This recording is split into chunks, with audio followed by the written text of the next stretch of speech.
একদিন হারানো মন্দির থেকে নয়ন তুলে নিল এক অমূল্য রত্ন, কিন্তু সে জানতো না এই মুহূর্তেই জেগে উঠবে ভয়ঙ্কর দানব। আরে বাবা, রত্নটা না তুললেই ভালো হতো, এখন তো আমার পিছনে রাক্ষস ছুটছে।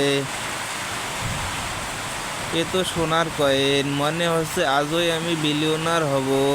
যদি গেমের কয়েন দিয়ে চা সিঙ্গারা কেনা যায় না। আফসোস, কটা সহজ ছিল না। আগুন গর্ত আর অগণিত ফাঁদ থাকে, থামানোর চেষ্টা করছিল।